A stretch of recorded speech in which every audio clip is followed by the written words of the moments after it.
l'homme et son ombre, qui ne nous empêche pas autant de calculs, mais de là à se fasser dans un monde qui ne gagne et ne brille que par le matu vu, c'est tout simplement se faire passer pour un fantôme qui ne se voit qu'à travers son ombre.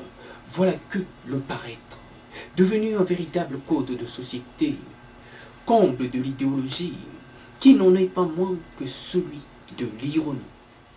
Voilà un monde qui tend à s'imposer par des antivaleurs.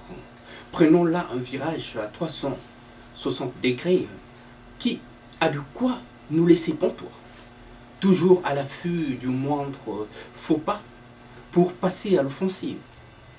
Voilà comment le tragique et l'obsolète sont devenus des véritables modèles du genre, au point de se faire passer pour un courant à l'avant-garde, pas de ce qu'on l'on attend, mais plutôt de ce que l'on craint.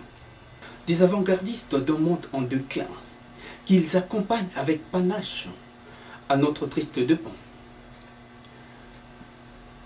Diviser pour mieux régner, c'est tout simplement insérer le doute dans des corps bien malades pour mieux les gérer par la suite.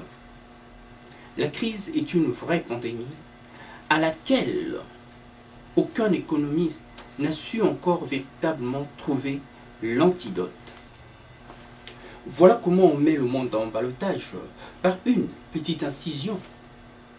On insère le doute par ce doute aussi frontal qu'incisif entre le bien et le mal.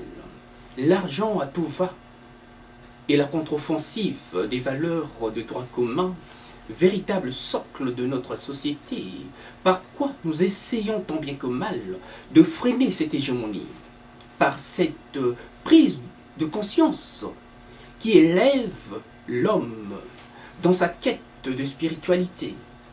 De quoi nous éviter les pièges de l'esclavage de temps moderne, l'avarice, cette cupidité par quoi l'homme s'attache au point même de refuser à autrui le droit d'exister, de s'accomplir, tout simplement le droit au goût du bonheur. Faisons là de la liberté un luxe inaccessible, comme si ils devaient payer pour le moindre souffle de leur vie. Cette liberté à portée de vue, pas forcément à la portée de tous, à trop vouloir s'effacer dans un tel monde, on en perd vite le nord.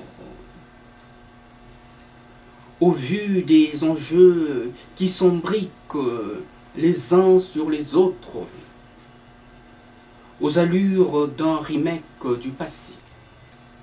Par ces temps qui courent, à tous azimuts, où le politique joue à l'entremetteur emmerdeur, tout en occupant le devant de la scène, par ce côté sombre et obscur de l'être humain, dont il en a fait une spécialité devenue et élevée au rang de moralité, dont il use de tous les droits et de tous les recours. Ne soyons pas plus effacés, de peur de nous voir gommés de la scène. Soyons plus qu'à jamais présents par notre savoir-faire, sans autant oublier que tout homme a son ange et a son démon.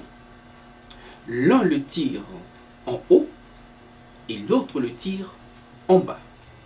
Voilà pourquoi il a la conscience élastique, disait Mademoiselle George Day. À bon entendeur, salut.